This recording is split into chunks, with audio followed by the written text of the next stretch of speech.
Alrighty. Well, I know that not everyone's joined yet, but I know that y'all are on your way. My name is Anthony Hernandez. I'm the Resident Experience Coordinator in Dallas, Fort Worth. My job, in addition to recruitment responsibilities, include some of the onboarding things like putting together application packets for Johns Hopkins University and helping residents transition from wherever it is they are in the country to the Dallas-Fort Worth area. So I wanted to give a brief overview of the Urban Teachers Program. So in order to do that, I'll be sharing my screen and talking a little bit about this.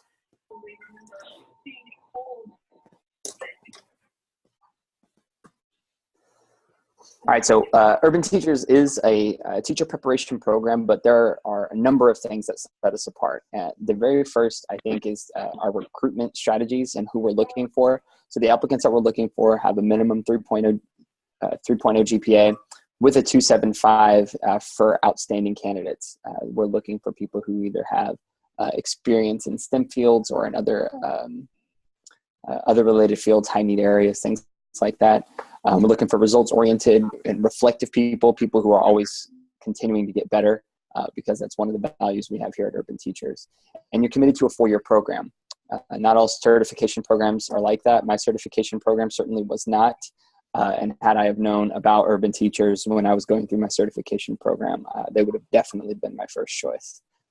So in the first year, it's a residency model. So what that means is in your first year, you are a co-teacher, and you start working on your master's degree in education from Johns Hopkins University, which is the #2 school of education in the country. We're asking you to maintain a 3.0 GPA, which is pretty standard for most grad programs. You meet all of the teaching practice expectations, which is the TPR. It's a rubric that we use to facilitate your growth and development while you're participating in our program. And we're looking for people who demonstrate high levels of growth mindset and professionalism. One way that we kind of pitch the residency year is you're learning how to become a teacher. One of the things that I love to say to people is, just like we don't let doctors work on patients their very first day out of med school, we feel that way about education. Children's minds and their educations are valuable. We feel like that you should have an adequate amount of training before you step in and are responsible for their education. So after you finish your residency year, you go into your first year of teaching. Now you are the teacher of record, is how we refer to it. And you're a first year teacher, but you have a lot of experience, a lot of training, more than most people will have in their first year. You continue to finish out your master's degree program, again, keeping that 3.0.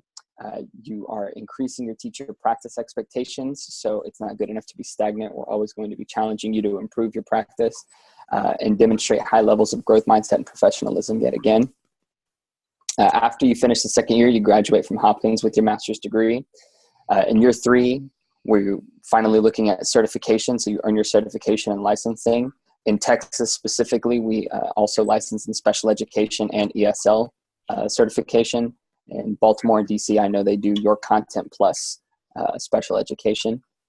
And then in year 4, we're working on fleshing out this part of the program, but at this point, what we do is we sort of offer coaching on a as needed basis. So we're still here for you. We're still a network of people that you can reach out to and utilize.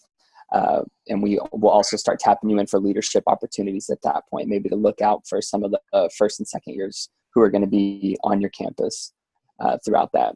So there's the really quick rundown of our 4 years in the program. I know it's only program participants and Cam, a fellow recruiter, on the line, so I'll not wait for questions on that. And then this slide just kind of gives an overview of some of the costs and the benefits coming along with it. So in the first year, the residency year, you're earning a $20,000 stipend, and that's for living expenses. Room and board for Summer Institute is provided. Your healthcare is provided through Johns Hopkins University. So that's a nice benefit to have. And for the cost of your tuition, it's included your books, your fees, everything like that.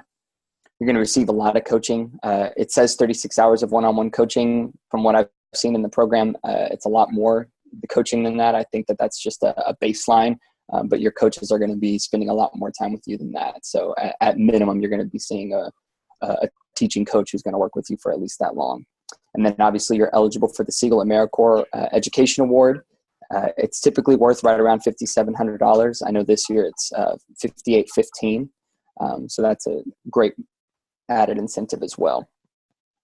Year 2, you're moving up to a full teacher salary, which ranges anywhere between about $48,000 a year to $52,000 a year. It depends on what school district you're placed in. In all 3 of our cities, though, those numbers are pretty comparable. So it's a great living wage. You'll continue to receive coaching. You're still eligible for loan forbearance. So if you have any undergraduate loans, you're still not having to make payments on them just yet, just like you didn't in your first year.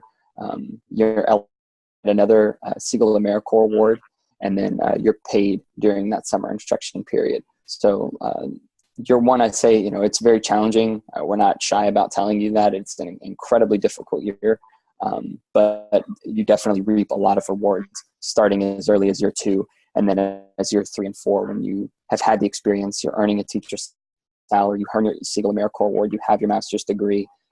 Really, the benefits just continue to go up from there. Without anybody else on the call, I'm going to go ahead and leave it there, and hopefully people will jump in later. And if we need to come back to this, we will. Yep. Thanks so much, Anthony. So my name is Cameron Lewis, and I am the Mid-Atlantic recruiter for Urban Teachers. And what that means essentially is that I go out into the field, primarily on college campuses, and I look for passionate folks who are interested in joining the teaching profession and interested in joining Urban Teachers. My territory goes as far west as Pittsburgh, as far east to southern New Jersey, as far south as Virginia, and it also includes Delaware, Maryland, and the District of Columbia. So tonight's call, we wanted to focus a little bit on males in education and males in urban teachers. So just to frame the work a little bit, just 3 quick statistics. Nationwide averages for males in early childhood classroom rest around 5%. In elementary school classrooms, males comprise about 19% of the teaching force. And for both secondary, middle, and high school classrooms, we're looking at about 40% of classrooms being led by male teachers. And so across the board, in K through 12 and early childhood, we find that males are the minority in the profession. But there's a great need for them. And we as men provide a very unique perspective, and we provide a lot of benefits to the students and families that we serve. But we also are able to bring kind of a different lens to some of our female coworkers and school leaders. So real quickly, we're gonna do a whip around, and I would love for everyone to share your name, what college you attended, and how or quickly why you got into teaching. So that'll look like, my name is Cameron Lewis. I attended undergrad at Howard University and received my master's from American University, both in Washington, D.C. And I became a teacher after a short stint on Capitol Hill. Being a very mission-driven person, I found that the work there was rewarding, but I was a little bit disconnected from the people that I served. And so I saw teaching as a way to, one, give back, but to also have a really direct connection to the people that I was serving. We have DeMarc on the line. So DeMarc, if you could please just quickly share your name, where you attended college, and how or why you got into teaching. Sure. My name is DeMarc Bowman. I went to Lafayette College in Eastern Pennsylvania, and I got into teaching because I was actually doing some canvassing work with the Human Rights Campaign, and I was talking to a mentor of mine, and he mentioned that I should get into teaching because it seemed like something that I would be really good at, and something that he could see myself doing for an extended period of time. And he also felt like it would mean something to me. He pitched a few programs to me, and UTC stuck out. Once I got involved with UTC or Urban Teachers, it really kind of showed me what was needed, what I needed to do to make sure that I was able to do it. And as I got into the work, I really saw that not only did I help my peers, but the students that I had to reach and teach really began to gravitate toward me because there wasn't a lot of males that they could come and talk to. There wasn't a lot of people that would give them a different perspective, that would give them a different type of, just foundational knowledge base.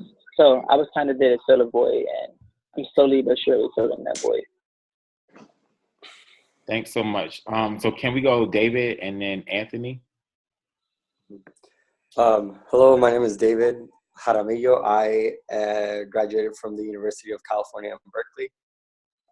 I'm currently a 2015 resident, and the reason why I decided to join this program was because my ultimate goal is to become some type of administrator at a school, as far as being a principal or even a district job. And I realized that if I were to go down the educational leadership route right away, I feel like I'd be disconnected from not only my students, but also the teachers that I would be working with. And who am I to be a principal without teaching experience to tell other teachers how to do their job? So I understood that when it came to education, you know, the bulk of the work comes inside of the classroom. So I needed to figure out how I can become this multifaceted educator. And I feel like Urban Teachers was really the program that really fostered all of what I was looking for in teacher preparation, because I'm someone who really does value teachers. And as such, I feel like there needs to be an incredible investment in this type of work. And Urban Teachers was able to show me all of what I needed for that. Thanks.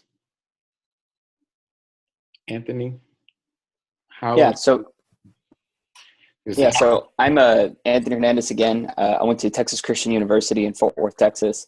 I actually got my start through another teacher preparation program. I taught in Rio Grande Valley, in Donna, Texas for a year. I taught 10th grade ELA, and then I taught 10th and 12th ELA at Haltom High School, which is just north of Fort Worth, Texas. The reason I left the classroom and joined Urban Teachers is because looking around me and talking to educators, there's clearly a disconnect between the work that we thought we were going to get into and the work that we received. And I felt inadequately prepared to face a lot of the challenges in the classroom. People told me I was doing well, but I felt very differently about that. And I didn't receive a lot of coaching. I didn't receive a lot of development. And most days it just kind of felt like if I felt like I did a good job, then it must have been good. And as a young professional, I knew that wasn't going to cut it for me. So I sought out a new line initially as to become a teacher, but figured out that maybe recruiting people and bringing them to a better preparation program was a good fit for me. So that's how I got connected with Urban Teachers. Great. And like Anthony, I also did a different teacher preparation program. But in my 5 years of teaching, I was fortunate enough to serve as a host teacher to 2 residents in the Urban Teachers program. And so that was my entry into the organization, and it also sparked my interest in recruiting teachers. So some great overlap there, Anthony. I'm going to pitch this question to everyone on the panel tonight, and I want you to share what your experiences have been as a male teacher. What have been some of the highlights, or maybe a positive moment to reflect on as a man in the classroom? And I can go first, but I think about literally my first day teaching. I was placed in the first grade classroom in Southeast DC. And so this was, to be honest, it was before the school year actually started. It was our open house. I was meeting students and parents for the first time. And a lady, Miss Anthony, introduced herself to me. Her son wasn't able to make it. He was in, I think, summer camp that day. But as we talked about, our expectations for the school year, things that they could look forward academically, she ended the conversation by saying to me, okay, so you're Mr. Lewis. You'll be the man in my son's life this year. And it was kind of one of those things that startled me, and it really caught me off guard. It wasn't something that I expected to hear.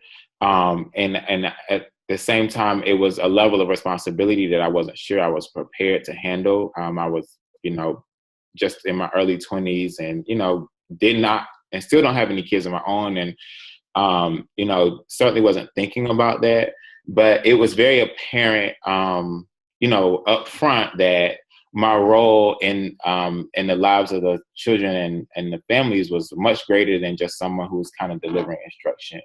And as I taught, you know, I did see that in many cases, I was like a surrogate father, if you will, or a foster parent, an uncle, a big brother, a counselor, an advisor, et cetera, et cetera. And so that was just, you know, reflecting on it now, many years later, that was a positive, and it was a transformative moment in my life because it made me take the job that much more serious, and not to downplay the importance of female teachers. I just am pretty confident that that wasn't the type of introduction to teachers that, you know, my female counterparts were having in terms of being seen as a substitute or a stand-in parent, essentially. So I say that, and hopefully to the guys who will hear this this recording, that the work is important, and again, we need you for that many reasons. So let's go, DeMarc, an experience as a teacher. Let's go, DeMarc, David, and then Anthony again. All right. So an experience as a teacher, I could completely piggyback 100% of what you said, Cameron, in terms of being an unexpected father, unexpected brother, uncle, cousin, etc. Just kind of being the male figure in that student's life for the year. I completely 100% piggyback that. I also just want to say in general, being able to show them that there are different ways in which men can be.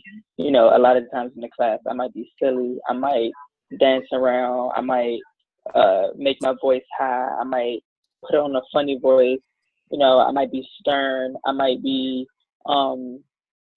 just a variety of emotions and feelings, just to show them that, you know, men can be flexible in terms of how they perceive themselves and how they go about being themselves, as long as they like and appreciate who they are at the end of the day. I think that that's kind of important because so often men are portrayed in a certain type of image, and it's so rigid and so stigmatic, and a lot of people in general can't fall in such a binary way of thinking. So just to be able to kind of step outside those norms that they see and experience on a daily basis is just kind of eye-opening and enlightening to a lot of men and women, or young boys and young girls that might come through your classroom. So I would just say perceiving and showing them that men can be a variety of different ways. Men don't have to be so rigid and stringent to a particular type of model. Love it. From my experience, I feel like the relationship I have with my students as a man has kind of been revealed to me as the job goes on. I feel like I know that when I was growing up, I didn't have any male figures at school that I could relate to. I can think of one, but that person wasn't very perceptive to what I was looking for as a role model. So when I'm thinking about me and what role I have as a man of color in the communities that I serve, I think about that absence, right, of men that you were talking about in these students' lives. And my role so far, I feel like, for me, has been one of a resource. I feel like a lot of the times, a lot of the boys that I work with don't necessarily feel like they have like the emotional support of their male teachers. And for a man to come up to them and ask them like, yo, like, are you okay? Like, let's talk about this, hasn't really been something that they're used to. So like I said, I'm kind of like still getting accustomed to like that role in their life. But for me, I think that if I'm able to help them understand that I will be there for them to a certain capacity, then I feel like that would be enough for me. Like, to know that I have that one guy that I can go to, that I can feel confident in opening up to, because all the other men on my grade level do not have this approach to being a male teacher as the one that we talk about here in this program. So, I mean, every day, I always think about a lot of the students that I work with that are always in danger of being introduced to like gangs at my school. Like gangs are a really big thing at my school. So I'm always trying to encourage them to focus on other things, or kind of talk about like, why is it that us as men, like, why is it that we're always being pushed towards like these certain expectations, and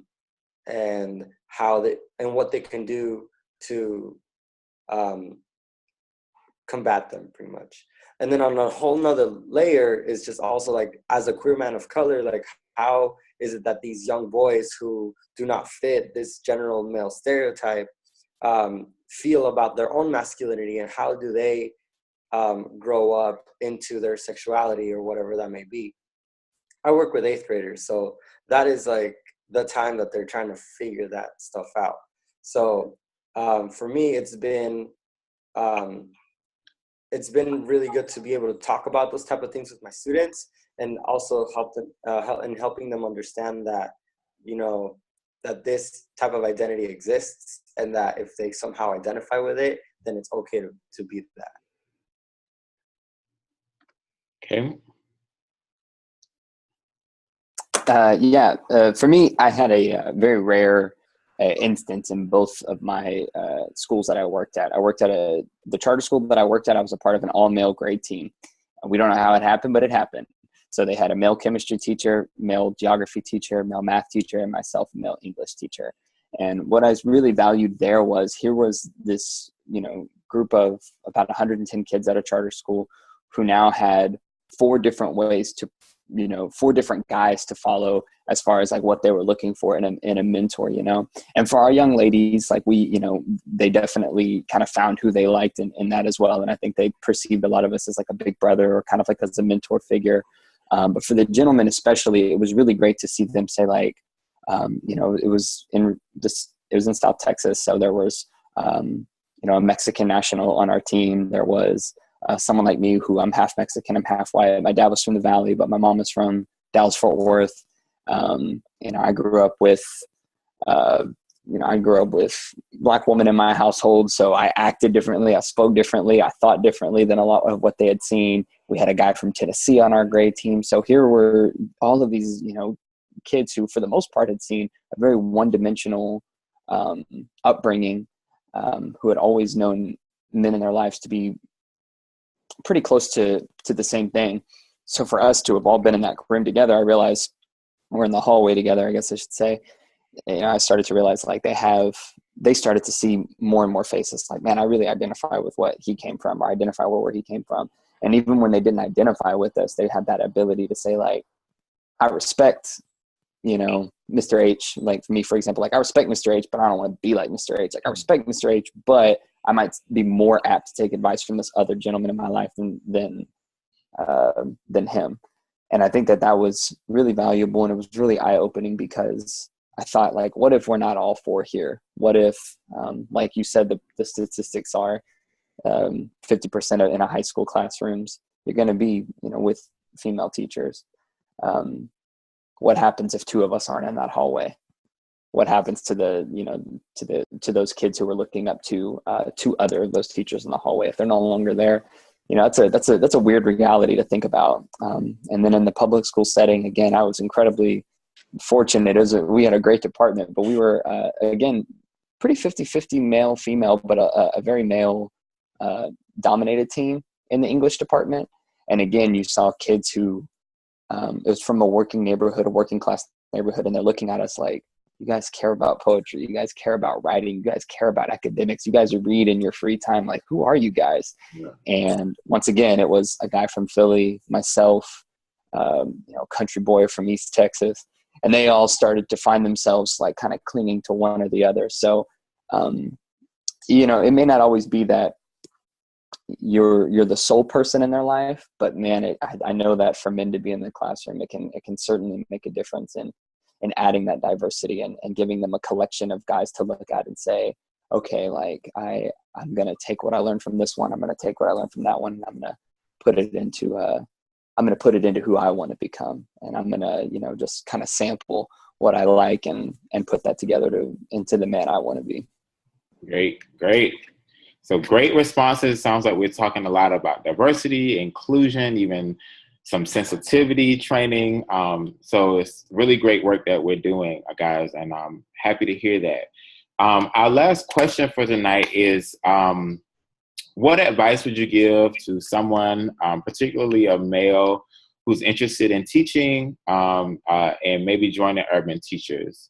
What pointers or tips would you give them? And for me, I would say, again, we're very much needed in the profession, and a lot of our benefits can be seen in our interactions with our coworkers and even our school leaders. So I taught elementary, and I think the majority of the guys on the call tonight were secondary teachers.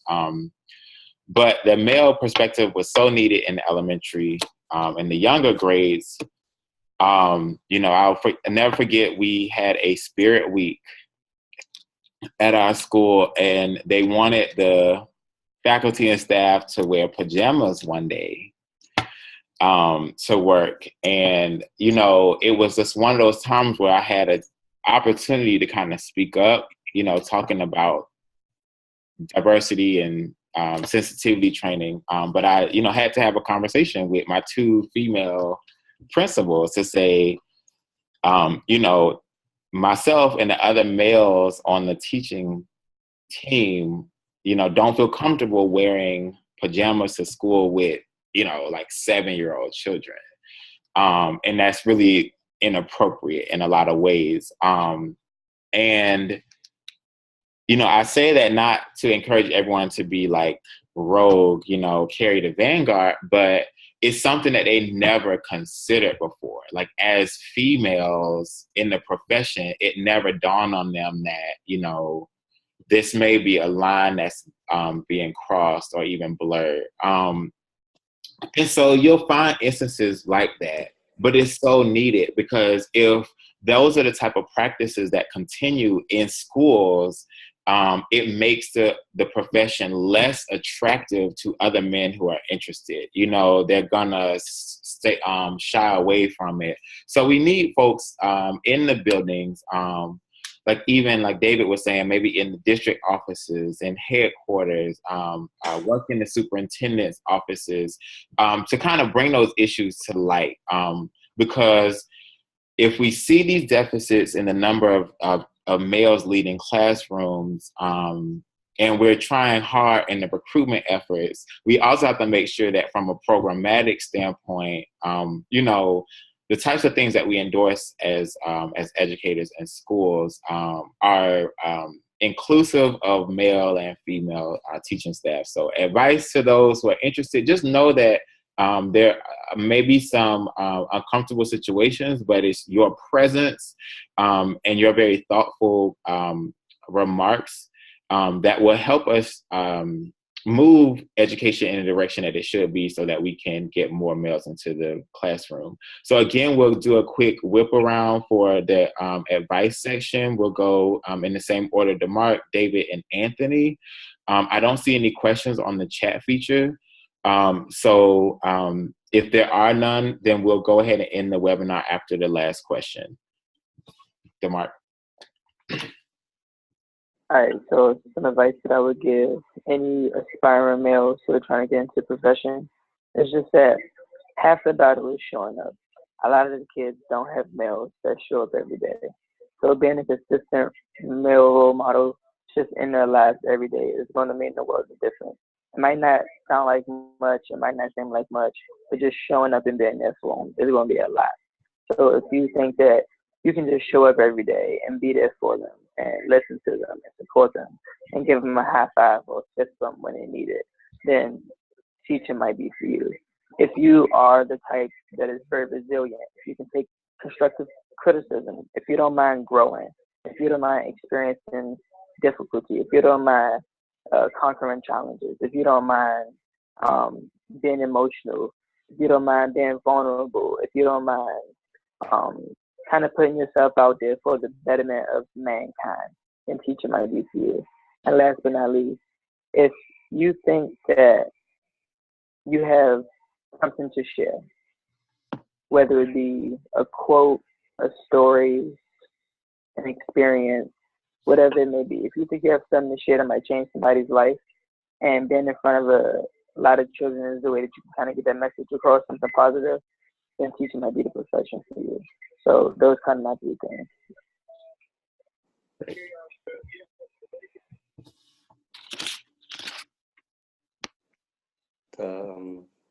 Damn.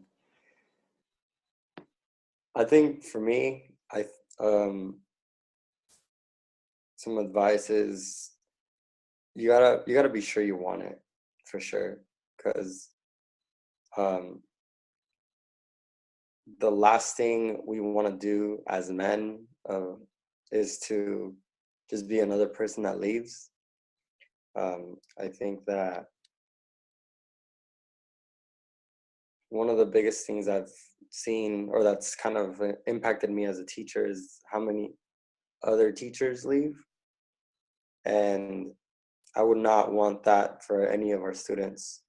Like, this isn't some, like, stepping stone towards becoming like a principal or doing all this other stuff. Like, this is you actually impacting people's everyday lives. Like, you're a part of their lives.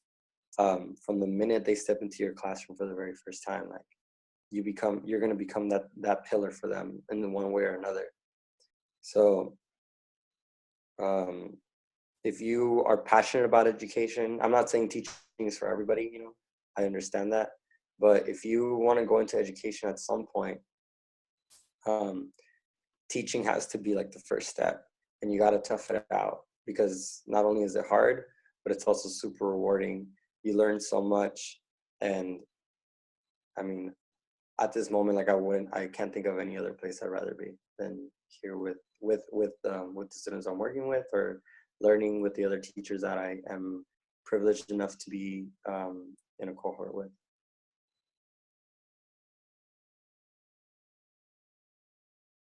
I think that all of you have said things that I would echo and repeat.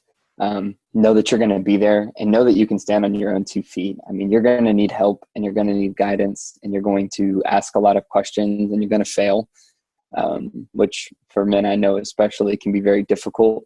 But I mean, it's a reality. You're going to fail. There are going to be days where you leave and you're just like, well, that sucked. Like, I definitely ruined the day. And you're going to lose the day, but you have to remember that you're part of a network, you're part of a team. And I think urban teachers, I'm not going through it, but a couple of you spoke to the cohort model.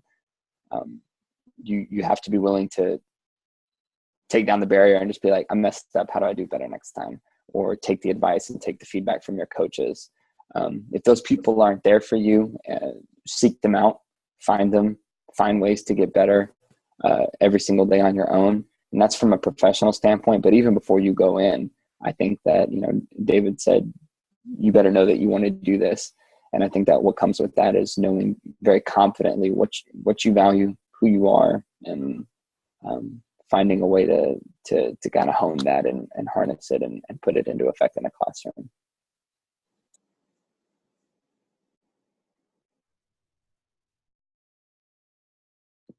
Perfect. Sounds great. So since there's no questions, Anthony's going to share our contact information for anyone who wants to follow up with us.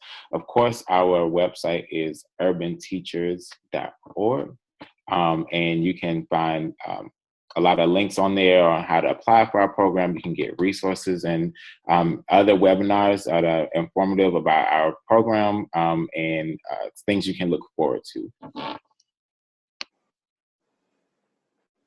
So Anthony shared his screen, and there's our contact information. Of course, Anthony Hernandez, who's the residence experience coordinator for our Dallas site. And so he can give a lot of information about